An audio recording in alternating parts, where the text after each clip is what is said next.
Hello बच्चों, let's see the question कह रहा है कि at pH of isoelectric point the sol particles of amino acids neither move towards anode और cathode. Actually हम कहते हैं कि ऐसा क्या हो जाता है कि आइसोइलेक्ट्रॉनिक पॉइंट पर हमारे अमीनो एसिड बेटा ना तो एनोड की तरफ मूव करते हैं ना कैथोड की मूव करते हैं। ये बात सही है क्या? पहली बात तो इसमें तो ये लिखा है, और रीजन में लिखा है कि at isoelectric point concentration of conjugate base and conjugate acid of deuterons become equal तो चार्ज आर काउंटर बैलेंस्ड। ये बात बेटा बिल्कुल परफेक्टली करेक्ट है।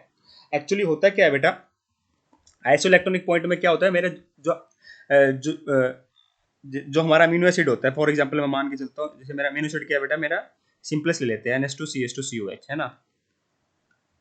ठीक है, तो इसमें क्या होता है बेटा, मेरा ये अमीनो एसिड है ज्विटराइन की फॉर्म में कैसे आएगा बेटा, मेरा NH3 पॉजिटिव CH2 और COO नेगेटिव। तो ये क्या है बेटा, मेरा प्लस माइनस एक दूसरे को काउंटर बैलेंस कर रहे हैं यहाँ पे चार्ज। तो जब भी बेटा कोई मेरी जो पोस्टली चार्ज चीज होती है ना बेटा, पोस्टली चार्ज पार्टिकल्स होते हैं बेटा, वो कहाँ मूव कर रहे होते हैं, टुवर्ड्स द कहाँ मूव करेंगे बेटा, नेगेटिवली चार्ज कैथोड की तरफ मूव करते हैं। और जो नेगेटिवली चार्ज होते हैं बेटा मेरे पार्टिकल्स, वो कहाँ मूव करते हैं, मेरे पोस्टली चार्ज एनोड की तरफ मूव कर रहे होते हैं।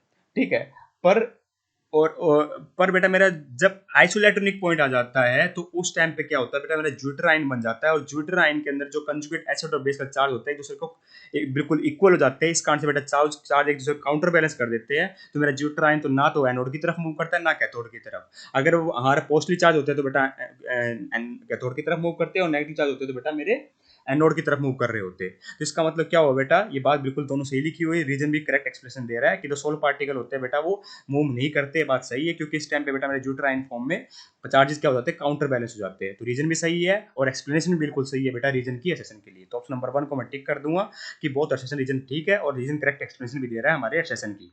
2 को इसलिए टिक नहीं करूंगा बेटा क्योंकि रीजन कह रहा है कि करेक्ट एक्सप्लेनेशन दे रहा। 3 और 4 तो वैसे ही आउट हो गए क्योंकि दोनों स्टेटमेंट हमारी परफेक्टली करेक्ट है और रीजन करेक्ट एक्सप्लेनेशन भी है।